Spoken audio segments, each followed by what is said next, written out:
Welcome to Hearts and Stripes, your one-stop shop for all things military marriage.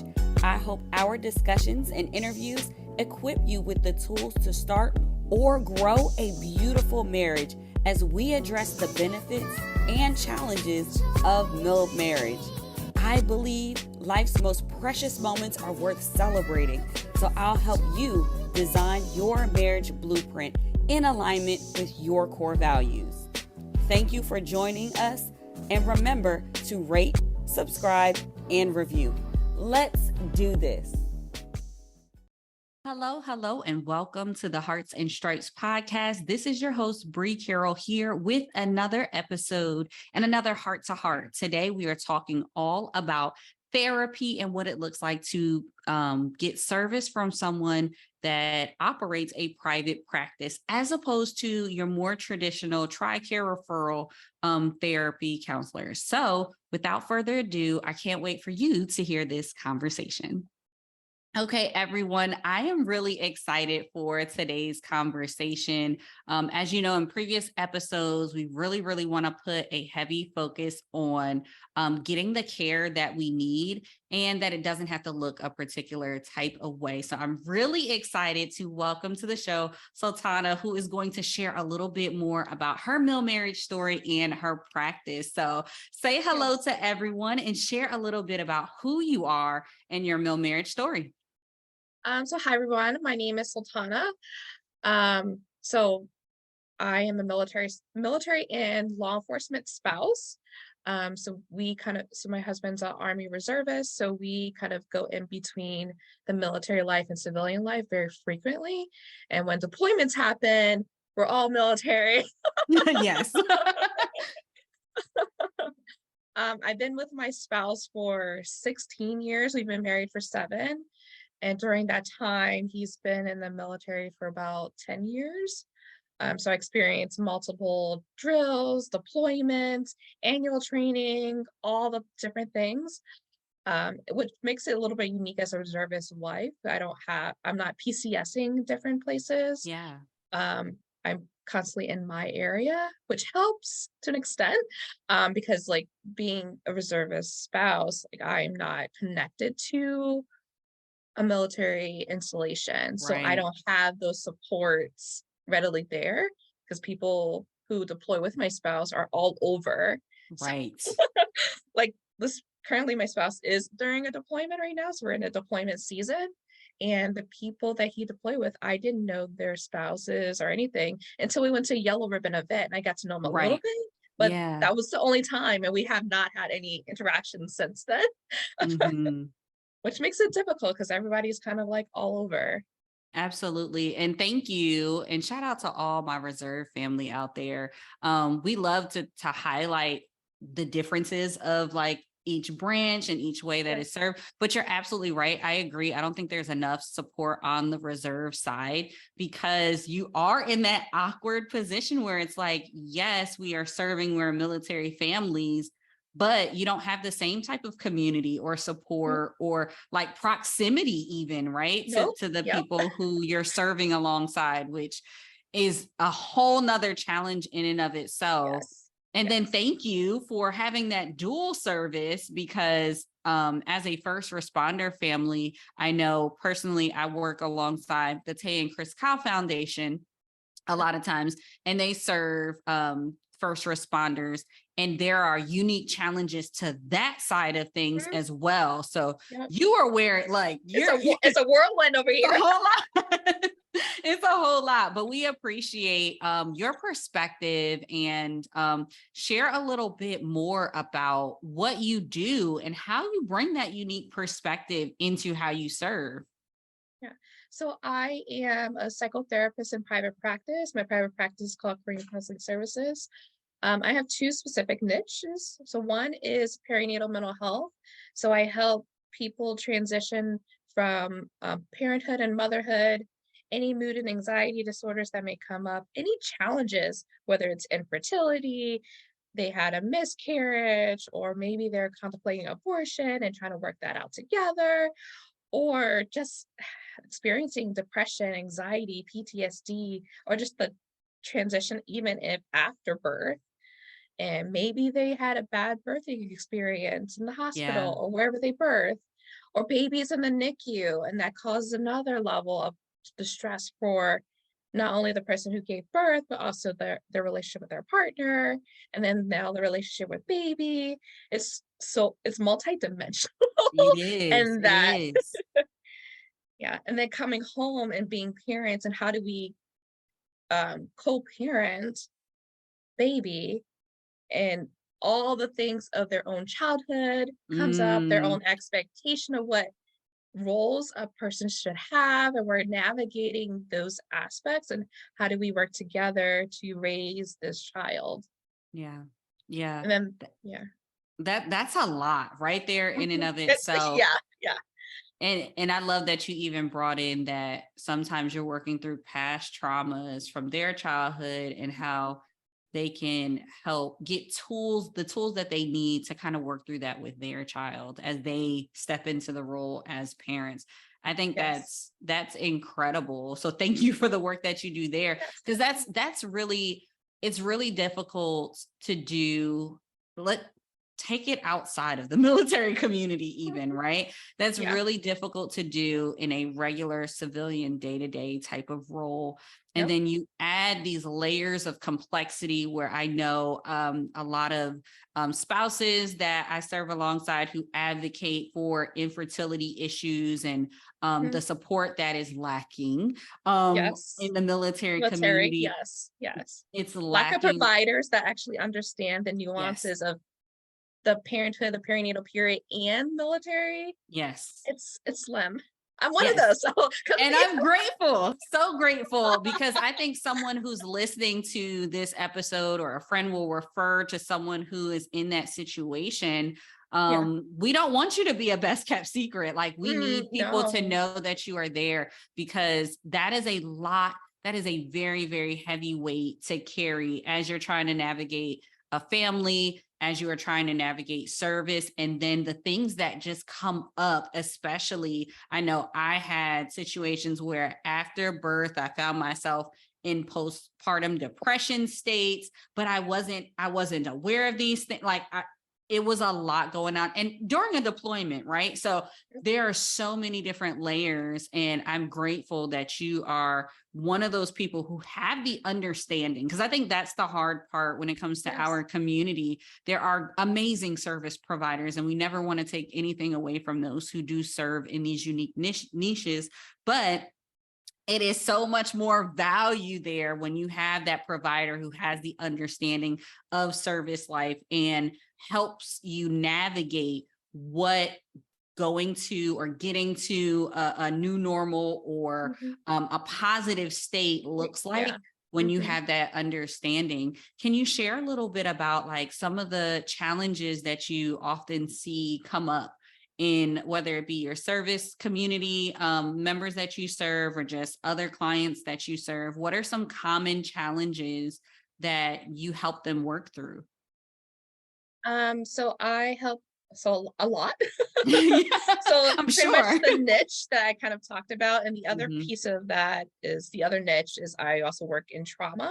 So Mm, I see clients who may not be in the perinatal period or in the perinatal period, um, who's experienced childhood trauma, and they're re-experiencing it in their relationships with others, or mm, when they're trying to get into a relationship or in a personal relationship, domestic and sexual violence, um, and grief.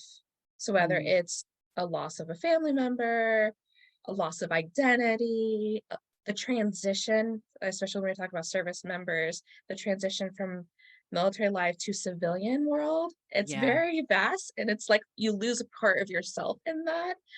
Um, there's just a lot of challenges with communication, Yes. Yes, especially if we're talking absolutely. about parenting and going through the pregnancy postpartum period, understanding nuances that happens. So when people think of like pregnancy, they often think, oh, it's just hormones. No, it's like a Mm, whole, it's the identity of the person is transitioning to the new role. They're losing parts of who they were yeah. as they go into this new role. Yeah. expectations that they may have about parenting, about what they should be doing, shoulds. Mhm. Uh, The shoulds, and all we the we shoulds. yes, and we talk about the shoulds because like the shoulds is a cognitive distortion that we all at some point can display, and those shoulds get in the way of us doing things that we need to do or being able to function. Yeah.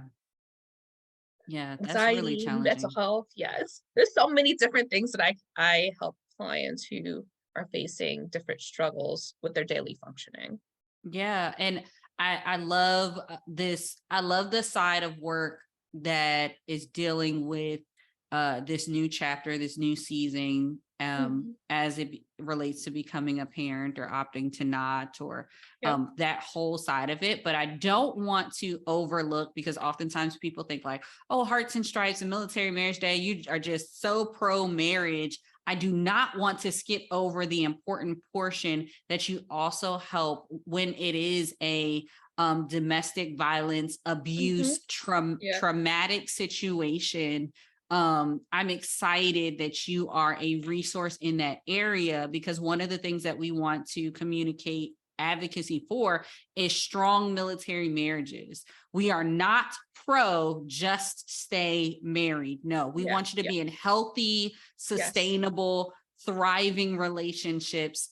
And I think having the uncomfortable conversation of Yep. what does it look like when you realize that you are in an abusive relationship? What does it look like when you are unpacking and trying to make a plan, and even recovering from Yep. a relationship that was very harmful mentally, physically, emotionally? I think it's really important to highlight that portion of what you do and how you serve, because I think you can really be an important resource for those couples as well. So thank you Definitely. for that. What does that look like in the military space, though? I mean, I'm a little, these are uncharted territories here, but Yeah. like, Yeah. Okay. what does that look like from a working through traumas? Do you see a lot of support on the military side from a if they if a whoever whatever member, we're not going to assume active duty or spouse, right?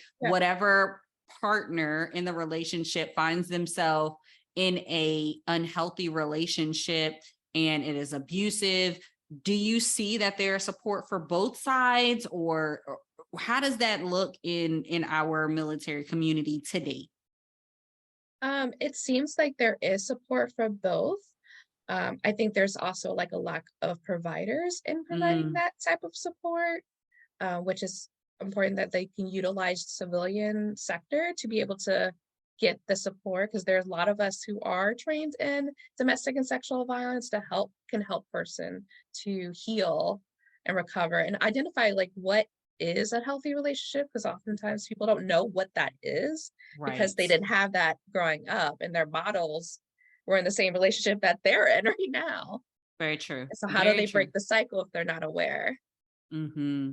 I think that's really good, especially in the part when you talk about leaning on providers that may be outside of your network or outside of your traditional form of insurance, which TRICARE Here. Yep. primarily is what we utilize, right? Mhm. But as I mentioned, I think maybe before we actually started this interview, I have personally come out of pocket to pay for the providers and the care that I felt was necessary to me. And I'm excited to have you come on to talk a little bit about that, because I think that is a misconception in our community that we should just receive the care that is free and available to us, as opposed to seeking out the providers that are the better fit and the best fit for our overall care. Share a little bit about your journey of navigating that, and any education that you think would be beneficial for our listeners to hear.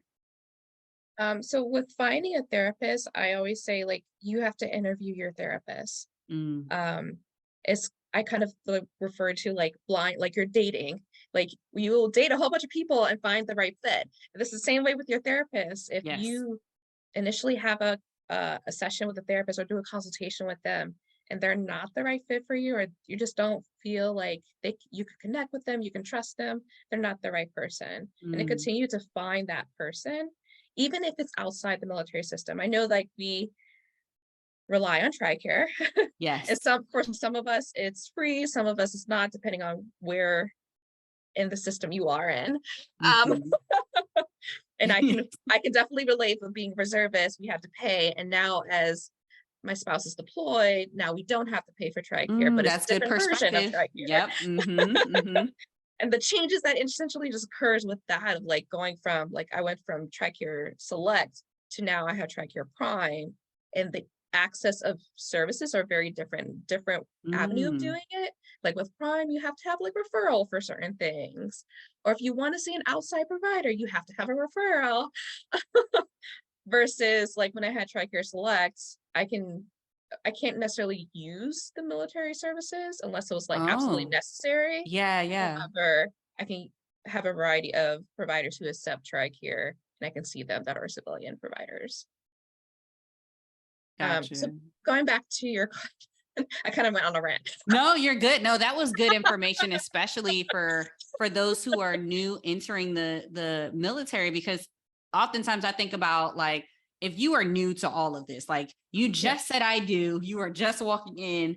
A lot of people assume my TRICARE coverage is the same, whether I'm reserve, guard, active duty, and that's not the case. And I think it's really important to that you broke that down to share, like even on the reserve side, when you are doing a deployment, the type of care that you receive and the process looks very different Yep. as it does when you are just in your reserve status. And I think that's another reason, if I can just be pro Yeah. private sector for a little bit, but that is Yeah. another reason why I find it important from a healthcare perspective, but also from a financial perspective, Mhm. to budget and think out what is the best care for you and how Yep. can you get consistency with care. Because I know oftentimes when I seek out, whether it be my therapist or if I get any coaching or things like that, I want a level of consistency there so that we can walk through, I can get the tools, we can circle back on items that I maybe needed to do after a Yep. session, right? I Yep. want that consistency. And I think looking into options that may have an out-of-pocket cost or maybe more private practice in nature are really important. And it's an underutilized resource for our service community. I agree 100%. So for me, in my private practice, I'm considered a non-network certified TRICARE provider because I want to serve the community, but there are some barriers that's within the TRICARE system that I just don't agree with. Yeah.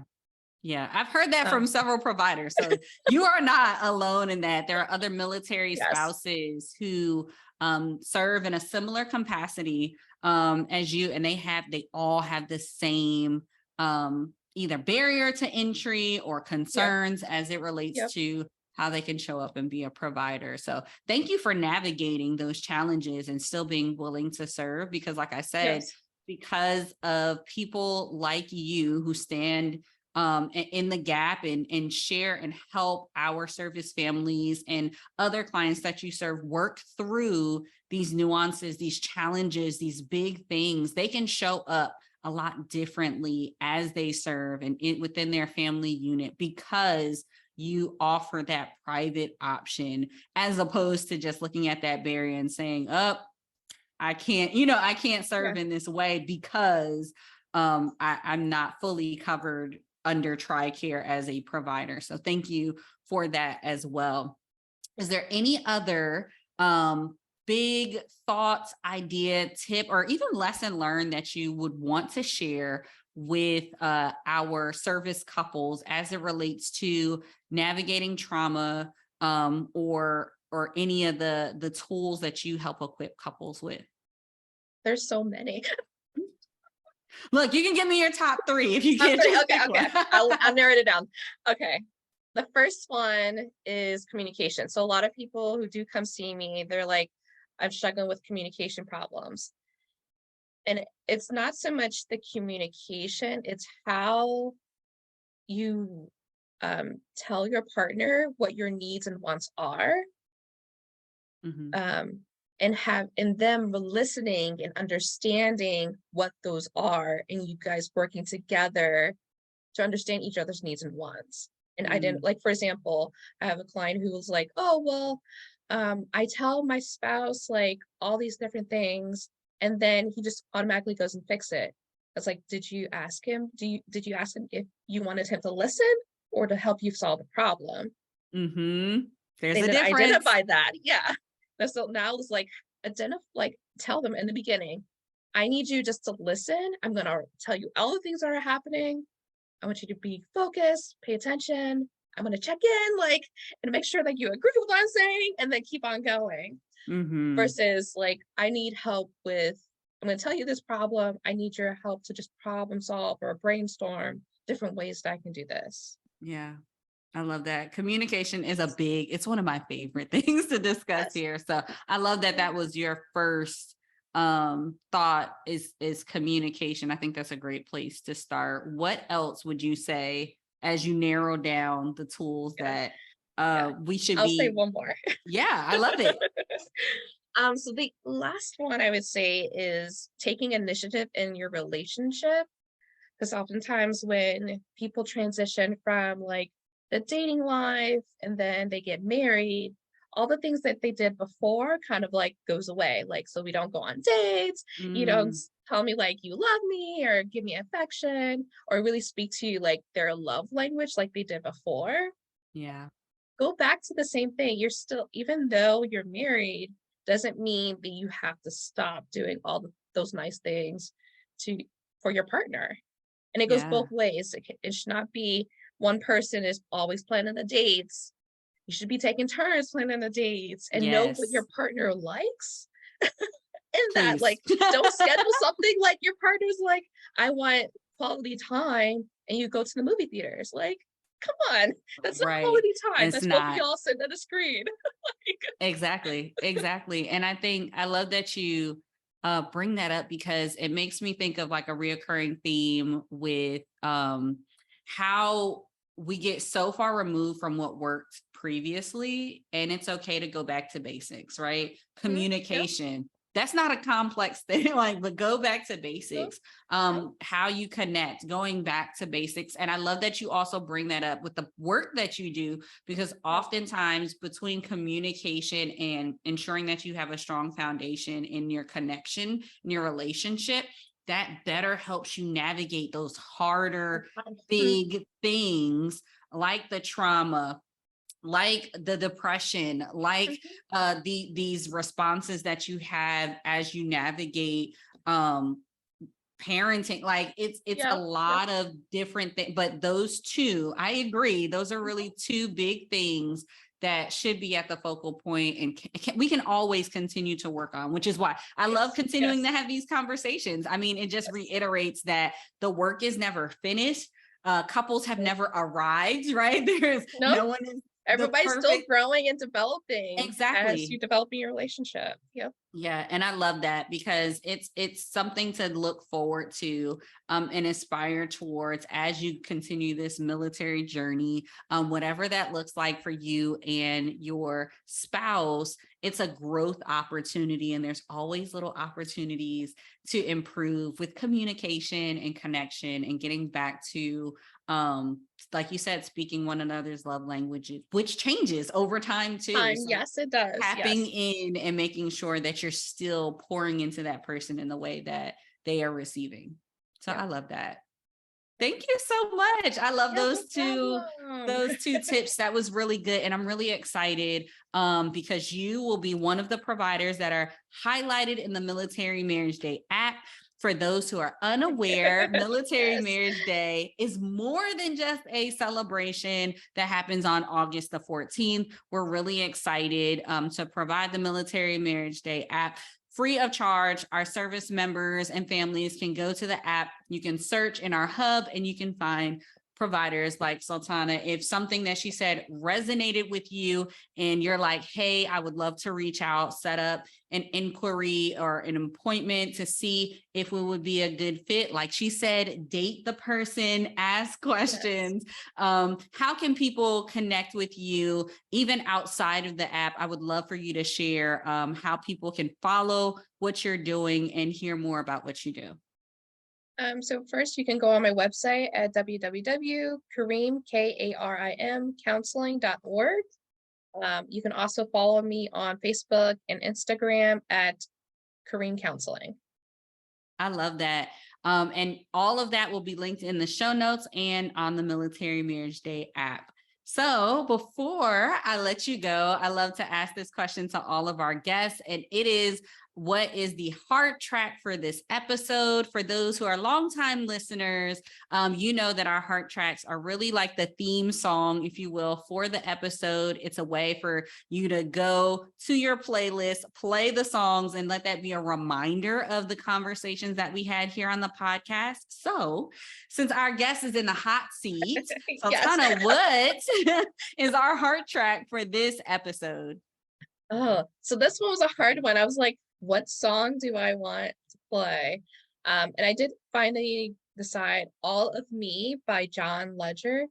I was like, oh, it's so good. That's a good one. That's a good It one. is a good And it one. makes me cry every single time I hear it. I'm like, oh my gosh. But it's like Yes. when we talk about our health and wellness, it's all of us, all aspects of us, even the Yeah. parts that we like repress, whether it's trauma or what have you. It's all of us, and having someone else love us for who we are, it's important.